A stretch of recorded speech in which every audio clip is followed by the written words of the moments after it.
Rizal bisa merasakan ada yang tidak beres, jadi dia segera meninggalkan kantor, meninggalkan suami dan istri itu sendiri. Pada saat yang sama, dia mendekati sekretaris yang tidak melaporkan kedatangan Putri. "Randy, apa yang kalian bicarakan?" Dari saat dia mendengar percakapan itu, Putri panik.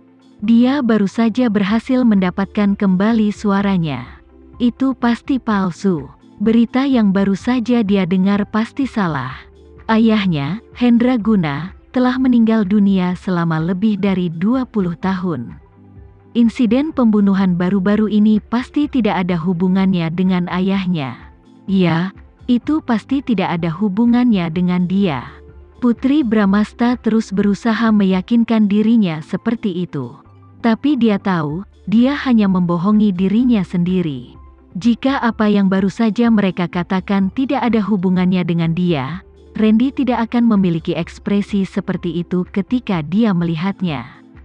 Tapi dia masih bertanya padanya dengan secercah harapan. Putri Bramasta berharap Randy akan memberitahunya, "Putri, ini bukan seperti yang kamu pikirkan." Tapi dia tidak melakukannya. Randy menatapnya tajam. Matanya berkilauan dengan gelombang emosi, seolah-olah dia memiliki jutaan kata untuk diucapkan padanya, tetapi dia tidak tahu mana yang harus dipilih. Setelah sekian lama, dia datang ke sisinya dan memeluknya dengan sekuat tenaga. Dia membenamkan kepalanya di lehernya dan berkata dengan suara rendah dan kasar, "Putri, kamu hamil. Kamu tidak boleh gelisah. Kamu tidak boleh terlalu lelah, oke?" Putri Bramasta tiba-tiba tersenyum tak berdaya dan sedih. "Anak itu milik kita. Aku akan melindunginya. Namun, Randy, aku adalah individu yang mandiri. Aku memiliki kemampuan dan pikiranku sendiri. Aku berhak mengetahui kebenaran. Kamu tidak berhak membuat keputusan untukku." Memang, Putri seharusnya tahu yang sebenarnya, tetapi Randy khawatir dia akan kehilangan kendali atas emosi dan bahaya dirinya dan anak itu begitu dia tahu yang sebenarnya. Apakah dia mengerti kekhawatirannya? Putri Bramasta menatapnya dan dia balas menatapnya. Tatapan mereka tertuju satu sama lain, dan keduanya tetap diam. Mereka mengerti bahwa tindakan berbicara lebih keras daripada kata-kata. Setelah sekian lama, Randy memecah kesunyian. "Aku akan memberitahumu segalanya, tetapi kamu harus berjanji padaku bahwa kamu tidak boleh gelisah. Bayi di perutmu masih muda, aku tidak mau terjadi apa-apa."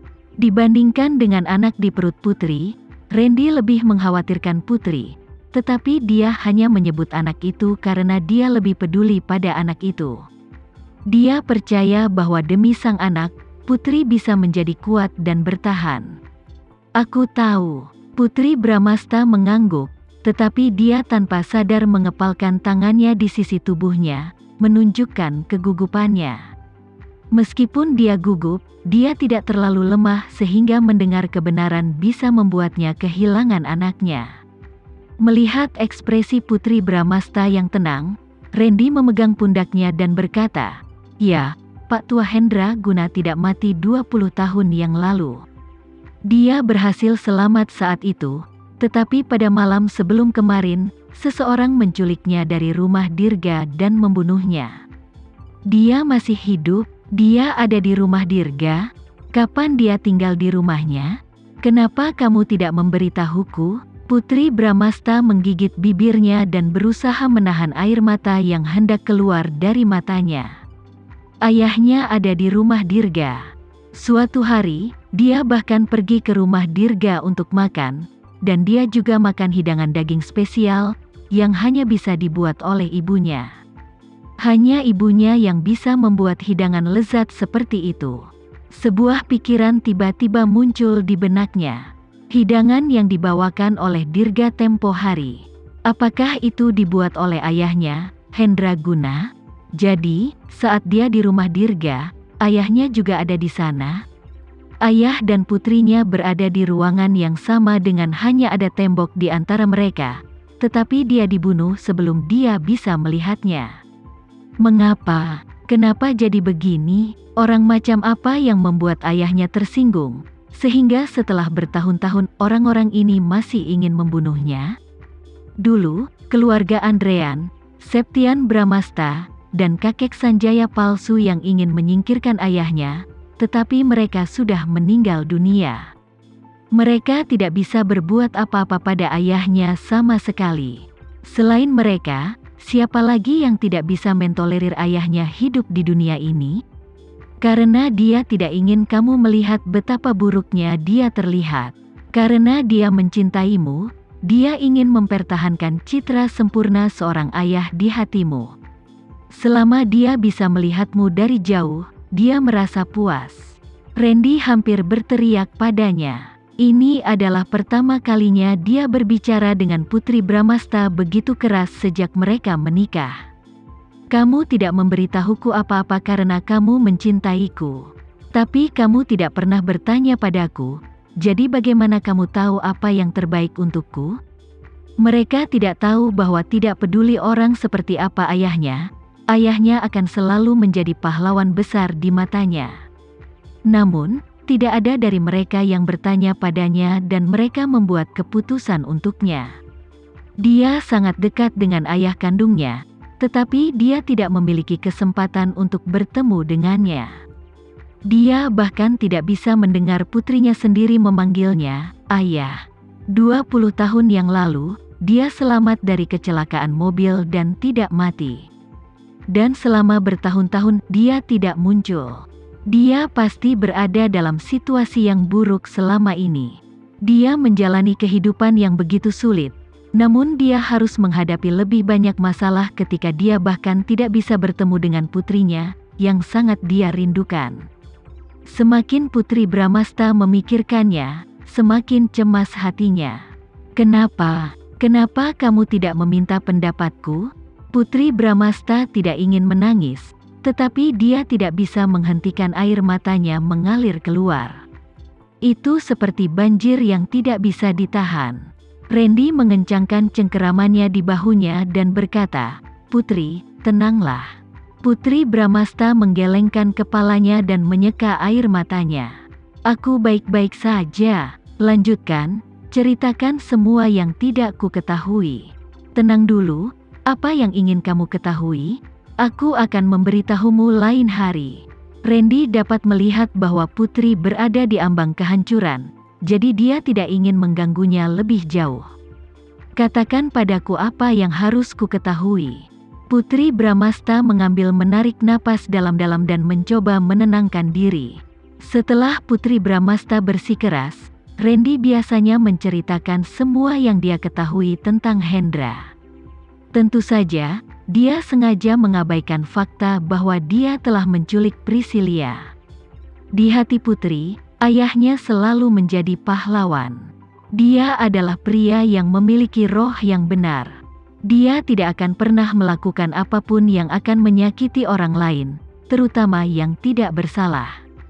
Putri Bramasta harus melihat tubuh Hendra Guna. Rasanya seperti pemandangan yang sama seperti ketika dia melihat mayat ibunya di Busan bertahun-tahun yang lalu. Dia tidak tahu hal mengerikan apa yang telah dia lakukan di kehidupan sebelumnya sehingga orang tuanya akan meninggalkannya secara tragis di kehidupan ini. Terakhir kali dia melihat keduanya berada di ruang duka, dan tubuh mereka terbaring di lemari es. Ada bekas luka bakar di wajah ayahnya, serta beberapa luka. Tidak mungkin untuk melihat wajahnya dengan benar. Saat dia memandangnya, Putri Bramasta menangis dan dia berlutut, meneriakkan kata dia tidak bisa meneleponnya sebelumnya ayah. Setelah mengetahui identitas aslinya, dia selalu ingin bertemu ayahnya suatu hari dan memanggilnya, "Ayah." Sekarang kesempatan telah datang, tetapi dia tidak menyangka akan berada di lingkungan ini. Ayahnya benar-benar telah meninggalkan dunia ini. Tidak peduli bagaimana dia memanggilnya sekarang, dia tidak akan mendengarnya. "Putri," Randy khawatir. "Aku baik-baik saja, dan aku akan baik-baik saja."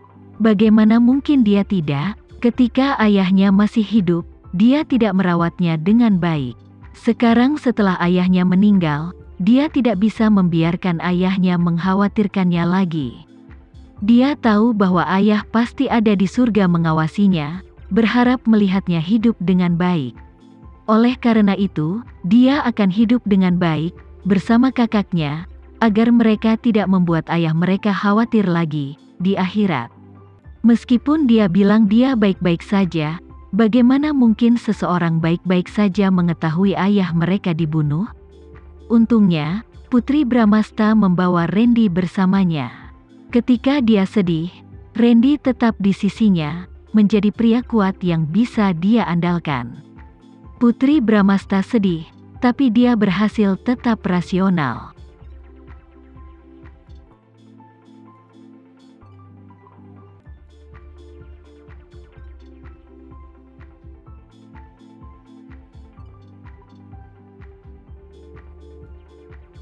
Sekian dulu ya video kali ini, kita lanjutkan lagi videonya di lain waktu. Oh iya, bagaimana menurut kalian? Semoga bisa sedikit menghibur kalian semua. Untuk teman-teman yang baru nonton, jangan lupa subscribe ya, hehehe. Dan kalau teman-teman ada yang ingin gabung langganan, bisa langsung gabung saja untuk dapat fitur yang menarik dan sedikit membantu Mimin. Terima kasih banyak sudah menonton, sampai jumpa lagi, bye.